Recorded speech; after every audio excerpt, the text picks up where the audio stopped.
வினோத வாய்ஸ் நேயர்களுக்கு வணக்கம். நான் உங்கள் கிருஷ்ணவேல். இன்றைக்கி நாம் இன்று மாலை எதை பற்றி பார்க்க போகிறோம்? விநாயக சதுர்த்தி. அதனால் விநாயக சதுர்த்தி வாழ்த்துக்கள் சொல்கிறதுக்காக வந்திருக்கிறேனா அப்படின்றீங்களா? கண்டிப்பாக அதுக்கெலாம் வரல. விநாயக சதுர்த்தி எப்படி ஒரு கலவரத்தை உருவாக்கக்கூடிய ஒரு பண்டிகையாக மாறியது அப்படின்ற வரலாறு தான் நம்ம இன்றைக்கி விரிவாக பார்க்க போகிறோம். நம்ம வீடியோவில் அடிக்கடி நம்ம அப்புறம் நண்பர்களே புத்தகம் வாங்குன்ற போடுறதெல்லாம் நிறைய பேர் கேலி பண்ணுறாங்க. கேலி கிண்டல்லாம் பற்றி நம்ம கவலைப்பட வேண்டிய அவசியம் இல்லை. எத்தனையோ காமெடி பண்ணுறவங்க சேனல்லலாம் என்ன பண்ணுறாங்க, என்ன சப்போர்ட் பண்ணணும்னு நினச்சிங்கன்னா நீங்கள் பணம் அனுப்புங்கன்னு கேட்குறாங்க. நம்ம என்ன பணம் அனுப்புங்கன்னு கேட்குறோமா? சேனல் நடத்த பணம் தேவைப்படும்.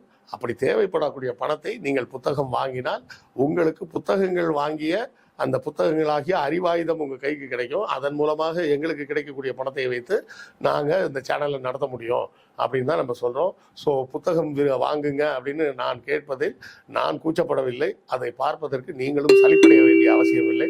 புத்தகம் வாங்க முடியாதவர்கள் லைக் போட்டாலும் சப்போர்ட்டு தான், ஷேர் பண்ணாலும் சப்போர்ட்டு தான், சப்ஸ்கிரைப் பண்ணாலும் சப்போர்ட்டு தான், ஏன் கமெண்ட் போட்டிங்கன்னா கூட சப்போர்ட்டு தான். ஸோ ஏதாவது ஒரு வகையில் உங்கள் ஆதரவை நம்ம சேனலுக்கு கொடுத்துக்கிட்டே இருங்க. ஆங்கிலேயர் ஆட்சி கிட்டத்தட்ட 1806க்கு பிறகு பார்த்திங்கன்னா இந்தியாவில் ஆல்மோஸ்ட் ஸ்டெபிலைஸ் ஆகிடுச்சு.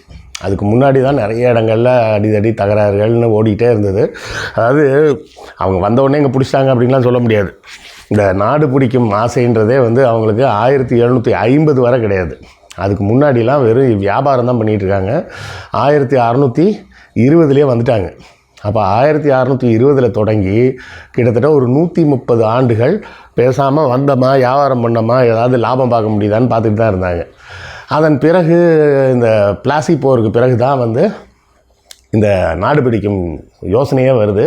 அது பார்த்திங்கன்னா வட இந்தியாவில் சுலபமாக நடந்துச்சு, ஆனால் தென்னிந்தியாவில் ரொம்ப கஷ்டம். அது என்னன்றதை இன்னொரு நாள் விரிவாக பேசுவோம். 1806ன்னு நம்ம கணக்கு வச்சுக்கலாம். அதன் பிறகு ஆல்மோஸ்ட் ஸ்டேபிள் ஆகிடுச்சு ஈஸ்ட் இந்தியா கம்பெனியோட ஆட்சி. அப்போ இந்த ஈஸ்ட் இந்தியா கம்பெனி ஆட்சியை எதிர்த்து எப்படி போராடுறதுன்னு யாருக்குமே தெரியல. ஆயுதங்கள் இருக்குது, அட்மினிஸ்ட்ரேஷன் பக்காவாக இருக்குது அப்படின்னு எல்லாமே ஸ்ட்ராங்காக இருக்கக்கூடிய கட்டத்தில் ஒரு அமைப்பாக, மக்களாக, இந்தியர்களாக எப்படி ஒருங்கிணைத்து போராடுறது அப்படின்னு யாருக்குமே தெரியாமல் தான் இருந்தது. 1800 கடைசியில் பார்த்தோம்னா கல்கத்தாவில் ஆங்கிலேயர்களே ஒரு போராட்டம் பண்ணுறாங்க. இப்போது அந்த சில உரிமைகள் எங்களுக்கு வேணும் அப்படின்னு சொல்லிட்டு அவங்க கிழக்கிந்திய கம்பெனி அப்புறம் பிரிட்டிஷ் ராஜுக்கு எதிராக அவங்களே புரட்சி பண்ணுறாங்க. அப்படி அதாவது என்ன பண்ணுறாங்கன்னா, ஒரு பொதுக்கூட்டம் மாதிரி ஒன்று போட்டு எல்லோரும் நின்று கோஷம் எழுப்புவது அப்படின்ற மாதிரிலாம் ஒரு விஷயத்த பண்ணுறாங்க. அப்படி பண்ணும்போதே அங்கே இருந்த ஒரு அதிகாரி சொன்னார், நாம் இந்தியர்களின் கையில் ஒரு முக்கியமான ஆயுதத்தை இன்றைக்கி தான் நம்ம கொடுத்துருக்குறோம். போராட்ட வடிவம் அப்படின்றது எப்படி அப்படின்றத நம்ம சொல்லி கொடுத்துருக்குறோம் அப்படின்னு சொல்லி அவர் சக ஆங்கிலேயர்கள்ட்ட சொன்னதாக ஒரு செய்தி உண்டு. இப்போ மக்களை எப்படி ஒன்று திரட்டுவது அப்படின்னு எதுவுமே தெரியாமல் இருந்த காலகட்டத்தில் இந்த இந்தியன் நேஷனல் காங்கிரஸ்லாம் உருவாக்கப்படுகிறது. எல்லாருமே இப்போ கூடி பேசுகிறாங்க. ஆனால் என்ன செய்கிறதுன்னு சரியான வடிவம் கிடைக்காமல் இருக்குது. அப்போ பாலகங்காதர திலகர் தான் என்ன பண்ணுறாரு, முதலில் இந்த பிள்ளையாரை கையில் எடுக்கிறார். அதுவும் எப்படி எடுக்கிறாரு அப்படின்னு கேட்டிங்கன்னா, கிழக்கிந்திய கம்பெனி இந்த பிரிட்டிஷ் ஆட்சியில் பிளேக் நோய் வருது. இப்போ இந்த பிளேக் நோய் எதன் மூலமாக வருது அப்படின்னு சொல்லி அவங்க ஆய்வு செய்து பார்க்குறாங்க. எப்போதுமே ஒரு புது வைரஸ் பரவுதுன்னு வச்சுங்களேன், அது ஏதாவது ஒரு பாலூட்டி மிருகத்தின் மூலமாகத்தான் மனிதனுக்கு டிரான்ஸ்ஃபார்ம் ஆகும். இப்போ கூட பார்த்தோம்னா நம்ம அந்த கொரோனா வந்ததுன்னு சொன்னாங்க. இந்த கொரோனா ஒரு ஆன்டிடர்ன்ற மாதிரி ஒரு மிருகம் இருக்குது, எறும்பு திண்ணி அப்படின்னு, அதன் மூலமாகத்தான் பரவி இருக்கக்கூடும். அதில் இருந்தால் மனிதனுக்கு மியூட்டேஷன் ஆகி வந்திருக்கும் அப்படின்னு சொல்லப்படுகிறது. எய்ட்ஸ் ஆஃப்ரிக்காவில் இருந்த ஒரு குரங்குகிட்ட இருந்து தான் மியூட்டேஷன் ஆகி மனிதர்களுக்குள்ளே வந்திருக்கு அப்படின்னு சொல்கிறாங்க.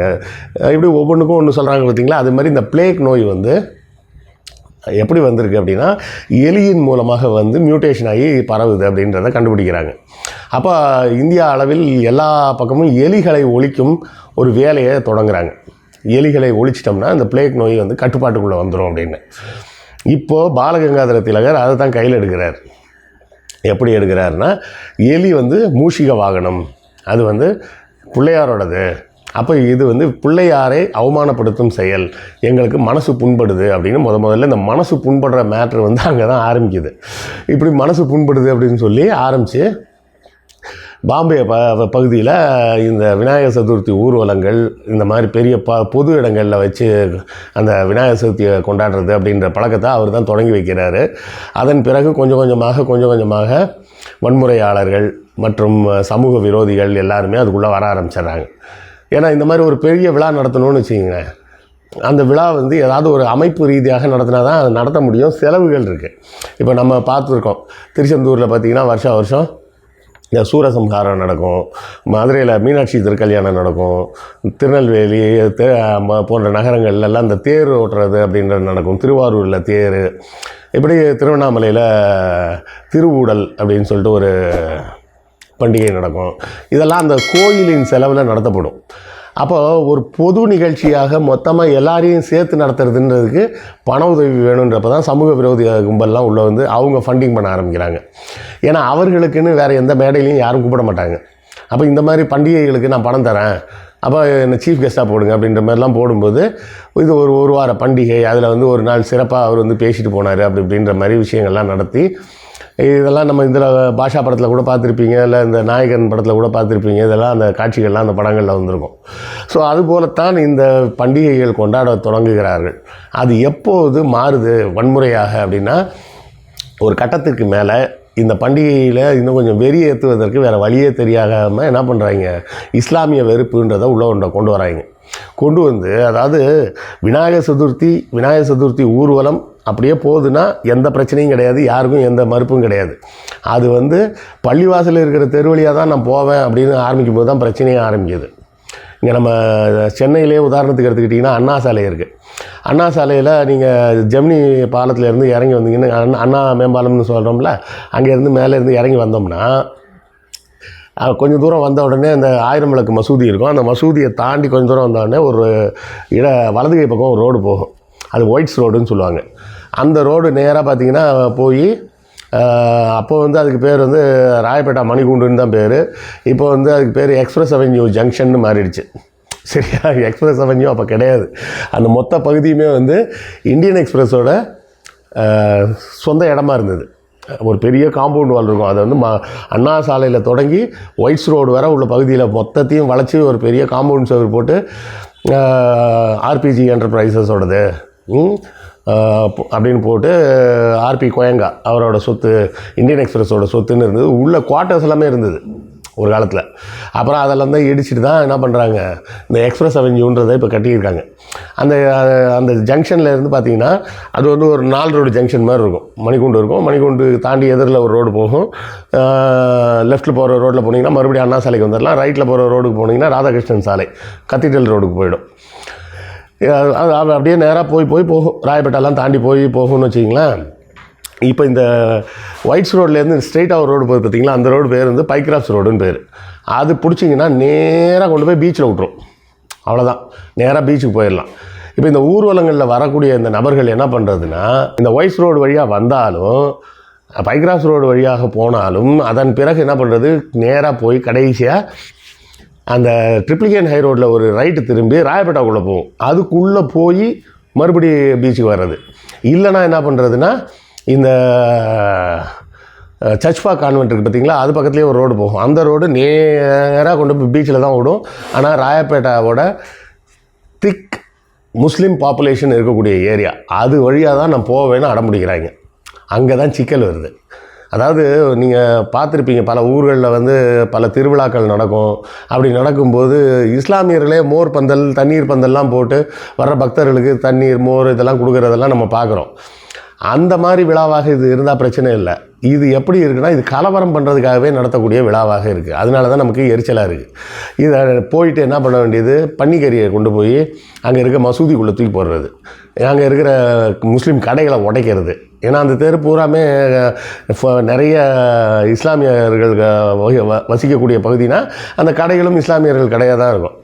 அங்கே பார்த்தீங்கன்னா ஒரு மார்க்கெட் இருக்குது. அந்த மார்க்கெட்டே பேர் வந்து மீர் மார்க்கெட்னு தான் பேர். அது வந்து மீர் ஜாஃபர்னு அந்த நம்ம இவங்க சொல்கிறாங்க பார்த்தீங்களா, ஆற்காடு நவாப், அந்த குடும்பத்தை சேர்ந்த ஒருத்தரோட பேர் அது. அந்த மீர் ஜாஃபர்ன்ற பேரில் தான் அந்த மீர் மார்க்கெட் அப்படின்னு சொல்லி அதுக்கு பேர். அது ஃபுல்லாகவே இஸ்லாமியர்கள் கடை தான் இருக்கும். அதே போல் தானே அது அந்த கடைசியில் அது ஒரு ஐஸ் ஹவுஸ் போலீஸ் ஸ்டேஷன் ஒன்று இருக்கும், அதை தாண்டி போகும். அந்த பகுதிகளில் நீங்கள் பாருங்கள், அடிக்கடி கலவரங்கள், அங்கே தான் வந்து அந்த வண்டியை போட்டு எரிச்சிட்டாங்க, இதை போட்டு கொளுத்திட்டாங்க அப்படின்னு வரும். அப்போது விநாயகர் சதுர்த்திக்கு கிருஷ்ணவேல் எதிரியா அப்படின்னு கேட்டால் அதெல்லாம் கிடையாது. விநாயகர் சதுர்த்திக்கும் எனக்கு எந்த சம்மந்தமும் கிடையாது. விநாயகர் சதுர்த்தி என்னை எப்போ கன்சர்ன் பண்ணுது அப்படின்னு பார்த்தீங்கன்னா, எப்போது அந்த இஸ்லாமியர்களின் கடைகள் மீது தாக்குதல் நடத்துகிறாங்க, ஒரு மதத்தின் பெயரால் இன்னொரு மதத்தின் மீது ஒரு வன்முறையை கட்டவிழ்த்து விடக்கூடிய இடம் வரும்போது, இதை இஸ்லாமியர்கள் இந்துக்கள் மீது பண்ணாலும் நான் கண்டிக்க தான் போகிறேன். அதுக்காக ஒன்று இஸ்லாமியர்கள் தான் பண்ணாங்க அதனால் நல்லது அப்படின்லாம் சொல்ல போகிறது கிடையாது. யார் ஒருவரும் ஏதோ ஒரு மதத்தின் பெயரை சொல்லி இன்னொரு மதத்தின் மீது வன்முறையை ஏவுவது என்பது மிக மிக மிக கடுமையாக கண்டிக்கத்தக்கது, வன்மையாக கண்டிக்கத்தக்கது. அது ஒரு குற்றச்செயல் அப்படின்னு அதை அறிவிக்கணும். இதுக்காக மொத்த சென்னை போலீஸும் உட்காந்து அந்த ஒரு வாரமும் பல்ல கடிச்சிக்கிட்டு அவங்க உயிரை கையில் பிடிச்ச மாதிரி எங்கடா கலவரம் வெடிச்சிருமோன்னு பயந்துட்டு உட்காந்துருக்கிறதும், அந்த ராயப்பேட்டா பகுதி ஒவ்வொரு ஆண்டும் இந்த விநாயகர் சதுர்த்தி வந்தாலே பதட்டமாகுது. இவ்வளோ பிரச்சனைகளை இந்த தேவையில்லாமல் இந்த இந்து முன்னணிக்காரர்கள் தான் செய்து கொண்டு இருக்கிறார்கள். இதை நாம் புரிஞ்சுக்கணும். இதுக்கு உண்டான ஃபண்டிங் பூரா எங்கேருந்து வருது அப்படின்னா, எல்லாம் மார்வாடிகளோட ஃபண்டிங் தான். வட இந்திய மார்வாடிகளின் பனியாக்களின் ஃபண்டிங்கில் தான் இந்த பெரும்பாலான ஃபங்க்ஷன் நடக்குது. இது இல்லைனா இங்கே நம்ம ஊரில் வந்து நம்ம இந்த பிள்ளையார் சதுர்த்தியெல்லாம் இப்படி கொண்டாடுறதெல்லாம் நமக்கு பழக்கமே கிடையாது. நான் சின்ன வயசில் பார்த்துருக்குறேங்க. வீட்டில் சாமி கும்பிட்றப்ப இருக்கிற ஒரு பிள்ளையார் எடுத்து கீழே கொண்டாந்து வைப்பாங்க. மேலே செல்ஃபில் இருக்கும். அந்த ஒரு பிள்ளையாரை தூக்கி கீழே வச்சுட்டு ஒரு இலையை விரித்து சுண்டல் கொழுக்கட்டையெல்லாம் போட்டு படைச்சிட்டு சாமி கும்பிடுவோம். அவ்வளோதான் நடக்கும். இப்போ தான் வந்து என்ன ஆகுது, அதுக்கு ஒரு களிமண் பொம்மையை வாங்கிட்டு வந்து ஒவ்வொரு வீட்லேயும் ஒரு பொம்மையை வாங்கி கொண்டாந்து வச்சு கொண்டாடுறது. அது போக தெருக்கு தெரு முனைக்கு முனை ஒரு பெரிய பெரிய பொம்மையை கொண்டாந்து வைக்கிறது.